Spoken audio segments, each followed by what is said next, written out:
გამარჯობა, ჩემო პატარა მეგობარო. შენ ახლა თბილელეთის ჯადოსნურ კარიბჭესთან დგახარ.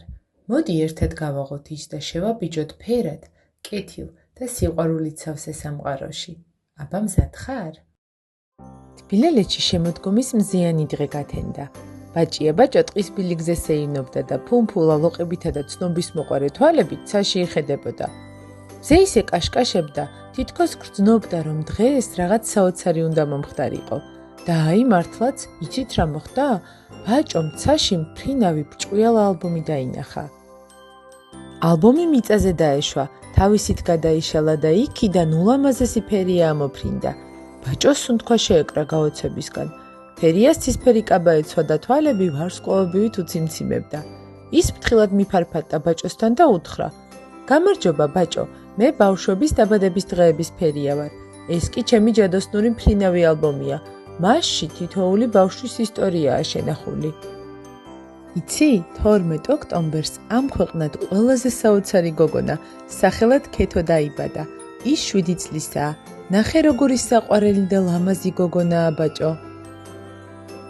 ქეთო არის საოცრად თბილი, ჭკვიანი, ყურადღებიანი, ნიჭიერი, კეთილი და მეგობრული გოგონა. მისი საყვარელი ფერებია ვარდისფერი და ცისფერი. მას ძალიან უყვარს პონები. ქეთო სწავლობს მწვანე სკოლაში და არის მეორე კლასში. რა საოცარი გოგოა, თქვა ბაჭომ და ქეთოს ფოტოების დანახვისას გული სიხარულით აევსო.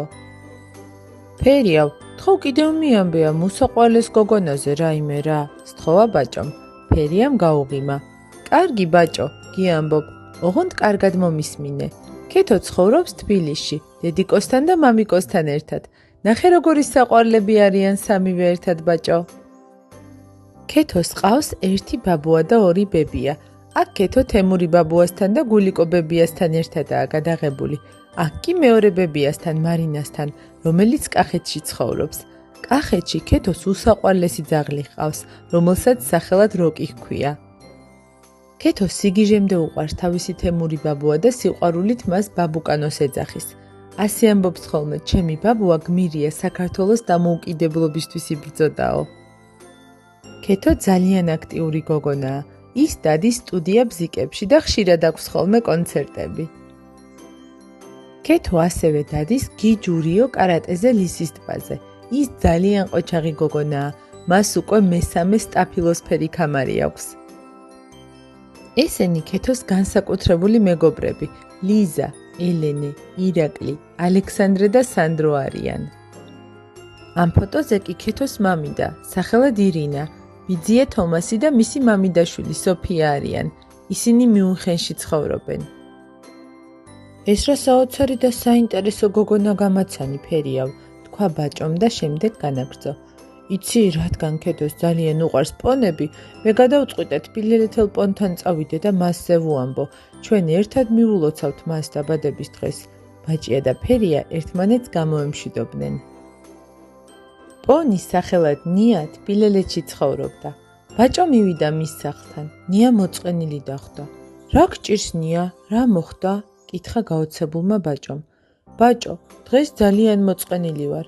დილიდან ძალიან მინდა რაღაც განსაკუთრებული გავაკეთო, ვინმე გავახარო, მაგრამ არ ვიცი რა ვქნა. ამიტომ ძალიან მოვიწყინე, უპასუხა ნიამ. ნია, მე ზუსტად იმიტომ მოვედი შენთან, რომ მინდა რაღაც განსაკუთრებული გავაკეთოთ ერთად. გაუღიმა ბაჭომ. ნია ნახე, ეს არის ქეთო, 7 წლის. მას ძალიან უყვარს პონები, ამიტომ მომინდა შენთვის მისი ამბის გაზიარება. არ გინდა სიხარულით სავსე დღე მოვუწყოთ ამ უსაყვარლეს გოგოს და ერთად მივულოცოთ დაბადების დღე? აბა რა სიტყვი? შესანიშნავი იდეაა, ბაჭო, სიხარულით უპასუხა ნიამ და თვალები გაუბრწყინდა. ბაჭომ და ნიამ მთელ თბილელეთს გააგებინეს ქეთოს შესახებ. შემდეგ მათ ქეთოს საყვარელი ფერის ბუშტების დაბერვაც დაიწყეს, რათა ტყე ქალაქი სადღესასწაულოდ მოერთოთ. ველოს დედიკო ყველაზე კარგი მცხოვრებელი იყო მთელს თბილელეთში. სწორედ მას ჩააბარეს ყველაზე მნიშვნელოვანი საქმე, ქეთოს დაბადების დღის ტორტის გამოცხობა. ველო როგორც ყოველთვის დედიკოს მთელი გულით ეხმარებოდა. ნიამ და ბაჭომ მოულოდნელად გზის პირას მჯდარი, მოწყენილი კუდა დაინახეს. კუდა რა მოხდა? თბილად კითხა ბაჭომ. კუდამ ჩუმად უპასუხა. იცი ბაჭო, ქეთოს ტორტის სანთელი დამეკარგა. არადა თბილელეთელებმა ის მე ჩამაბარეს. ახლა რა უნდა ვქნათ? ეს ხომ ჯადოსნური სანთელი იყო. მოულოდნელად ფრთების შრიალი გაისმა. მათთან ლურჯი ჩიტუნია მიფრინდა და უთხრა: „არი ნერვიულო კუდა, მე ვეცდები ცოტათი ზემოთ ავფრინდე. იქიდან გადმოვხედავ ბილიკებს და სანთლის მოძებნაში დაგეხმარებით“. ბაჭომ და ნიამაც დაამშვიდეს კუდა და უთხრეს: „შენ მარტო არ ხარ კუდა, სანთელს აუცილებლად ვიპოვით და ჩვენს უსაყვარლეს ქეთოს აუცილებლად გავახარებთ“. ჩიტუნია ცაში აფრინდა. ის ზემოდან გადმოჰყურებდა ტყეს, კუდა ფოთლებს შორის ეძებდა სანთელს, ბაჭო და ნია კი ბილიკებს აკვირდებოდნენ. მოულოდნელად ერთ პატარა გუბესთან ჩიტუნიამ დაინახა რაღაც, რაც მზეზე ბრწყინავდა. „აი იქ არის სანთელი, ვხედავ“, წამოიძახა მან და გუბესთან ჩამოფრინდა. კუდა, ნია და ბაჭოც ამ ადგილისაკენ გამოიქცნენ. კუდამ სანთელი აიღო ხელში და გულთან მიიკრა. მას თვალები სიხარულისგან უბრწყინავდა. „რა კარგია, სანთელი ისევ ჩვენთანაა. მადლობა მეგობრებო, ახლა კი გავიქცეთ სწრაფად, ტორტი უკვე გამოცხებოდა“, თქვა გახარებულმა კუდამ. სულ ბოლოს მეგობრებმა ჯადოსნური სანთელი ტორტში ჩაასკუპეს. ყველანი ერთად შეიკრიბნენ და ქეთოს მიმართეს. „ქეთო, ჩვენო უსაყვარლესო და ულამაზესო გოგონავ, გილოცავთ დაბადების დღეს.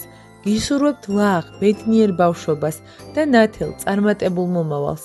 ყველა ოცნება აღსრულებოდეს, მუდამ გჯეროდეს საკუთარი თავის და არასოდეს დაგავიწყდეს ის, რომ შენ ყველაფერი შეგიძლია, ძალიან გვიყვარხარ.